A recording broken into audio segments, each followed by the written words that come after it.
The lawyer placed a single brown envelope on the table. My mother's hands were shaking before he even opened his mouth. Mrs. Okafor, he said. Your husband had another family. For 20 years, nobody in that room breathed. Because the woman he was talking about, she was sitting 3 chairs away from us. And her son looked exactly like my brother, silence. If you think you know what betrayal looks like, you have not heard this story yet. Before we continue, if you love stories about family, betrayal, and the secrets that come out after death, hit that subscribe button and turn on notifications right now, because I post stories exactly like this every week.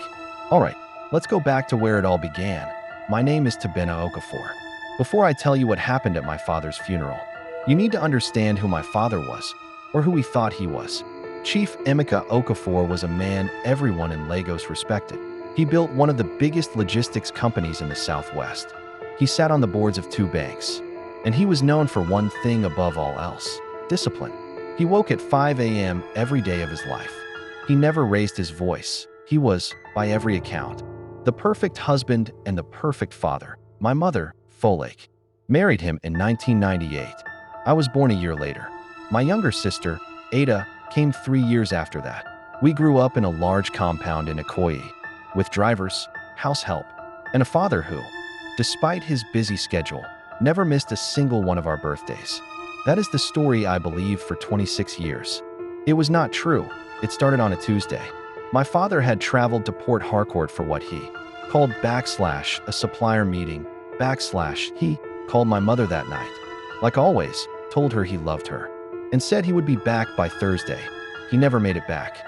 The car was found off the expressway near Umuahia. The police said it was a mechanical failure. The brakes had given out on a slope. My father died on impact. He was 61 years old, The funeral was set for 6 weeks later, in the traditional way, to allow extended family to travel in from abroad. My mother barely spoke during those 6 weeks. She organized everything herself: the obituary, the caterers, the tent rentals, because grief, for her, needed a task to hide inside. 3 days before the burial, our family lawyer, Barrister Uche Amadi, called my mother and asked to schedule a private reading of the will. Before the public one, he said. My mother assumed it was a formality. She had no idea what was coming. The day of the funeral, over 400 people came to the compound. Politicians, church members, business partners. My mother stood at the front receiving condolences for almost 3 hours straight. That's when Ada, my sister, grabbed my arm. "Tabena," she whispered, "look at that woman by the canopy, and the boy standing next to her." I looked. A woman, maybe in her late 40s, dressed modestly in black, stood quietly at the edge of the crowd, not near the front, not near the family. Beside her stood a young man, maybe 19, and a teenage girl. The young man's face stopped me cold. He had my father's exact jawline, my father's exact walk, the way he stood with his hands clasped behind his back. For a second, my brain refused to process it. I told myself it was a coincidence. Nigeria is a big country. People look alike.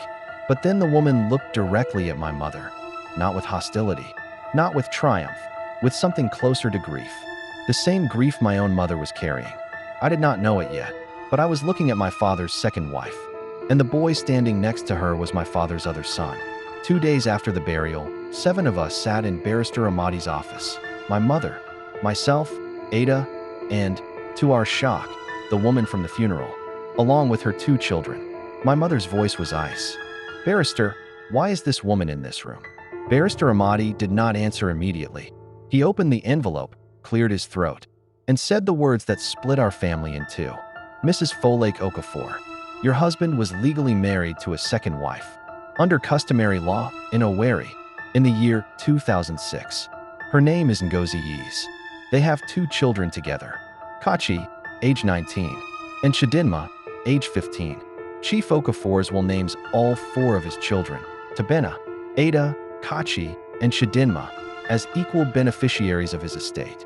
My mother did not scream. She did not cry. She simply said one sentence. 20 years. He lied to me for 20 years. Ngozi, the other woman, finally spoke, her voice trembling. "He told me your marriage had ended before we met. He told me for years he was going to tell you the truth. I believed him. I am sorry. I am so sorry. Nobody in that room knew what to say next. That night, I could not sleep. I kept thinking about the boy at the funeral, Kachi, my half-brother, 19 years old, studying engineering at university in Owerri, the same age I was when I started my own degree. I found his profile online. Normal photos, graduation pictures, a birthday with friends, nothing unusual. Except one thing. In almost every photo, he wore a wristwatch. The same wristwatch my father wore in every photo I had of him growing up. My father must have given it to him. Meanwhile, my mother had locked herself in her room for 2 days. When she finally came out, she called an emergency meeting with her lawyer, not Barrister Amadi, a lawyer of her own. She said 5 words to me and Ada. I am contesting this will. That single sentence set off a war that would tear our family apart for the next year. A war none of us saw coming on the day we buried our father. 2 weeks later, Ada did something none of us expected. Without telling my mother, she reached out to Chidinma, the 15-year-old daughter from the second family, and asked to meet. They met at a small cafe in Lekki. Ada told me later that Chidinma looked terrified the entire time, like she expected to be shouted at. I didn't know about you, Chidinma told her. I only found out about your family 2 years ago, when I found a photo in Daddy's briefcase. He made us promise never to ask questions. Ada asked the question that had been eating all of us alive. Did he love us? Or did he love you more? Chidinma started crying. He missed your birthdays, she said quietly. I remember him crying on your birthday every year. I didn't understand it until now. That was the moment Ada realized something none of us wanted to admit. We were not the villains of this story, and neither were they. Our father was. By the following month, our family had split into 2 camps.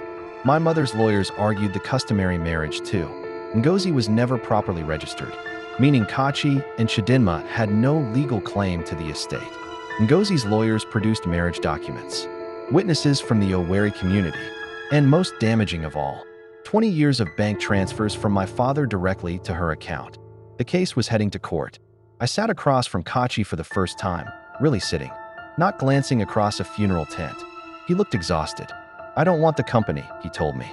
I don't want the houses. I just wanted, one time, to be introduced to you as my brother instead of a secret.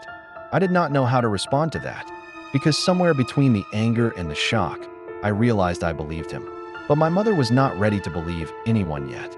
3 days before the court date, Barrister Amadi called all 6 of us back into his office. He placed a second envelope on the table, one none of us had seen before.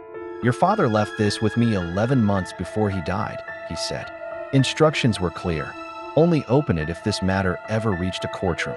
He broke the seal and read it aloud, in my father's own words. To my 4 children, Tabena, Ada, Kachi, Chidinma. If you are hearing this, it means I failed at the one thing I promised myself I would do before I died. Tell you all the truth myself, together, in one room. I was a coward. I loved your mother, Folake. I also came to love Ngozi, later, in a season of my life I am not proud of, and I did not have the courage to end either marriage cleanly. I let 2 families grow in silence instead of one family grow in truth. That failure is mine alone, not your mother's, and not any of yours. My estate is to be split equally between all 4 of you, not because a court forces it, but because none of you asked to be born into this lie, and none of you should be punished for it. Please, do not let my cowardice become your inheritance too. Nobody spoke for a long time. My mother was the one who broke the silence. She looked at Ngozi, really looked at her, for the first time since the funeral. He was a coward, my mother said quietly. But you did not do this to me. He did. Ngozi nodded, tears falling freely now. I have carried guilt for 20 years for a marriage. I did not know was a lie, she said.